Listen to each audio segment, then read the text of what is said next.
घोंगडे वस्ती परिसरात समर्थ स्वामी या 9 वर्षांच्या बालकाचा रेबीजमुळे शुक्रवारी मृत्यू झाल्यानंतर महानगरपालिका प्रशासन आणि आरोग्य विभाग तात्काळ सतर्क झाले आहेत.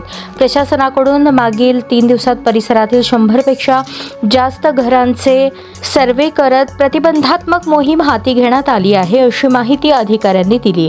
शुक्रवारपासून समर्थच्या घरातील सदस्य आणि त्याच्या संपर्कात आलेल्या अनेक लोकांचे तसेच आजूबाजूला राहणाऱ्या सर्व नागरिकांचे प्रशासनाच्या वतीने तपासणी करून अँटी रेबीज लस त्यांना देण्यात आली. कुत्रा, मांजर किंवा कोणत्याही प्राण्यांशी संपर्क आल्यास किंवा त्यांनी अंगावर ओरबाडल्यास अथवा लहान जखम झाल्यास त्याकडे अजिबात दुर्लक्ष करू नये, असे आवाहन मनपा प्रशासनाकडून करण्यात आले आहे.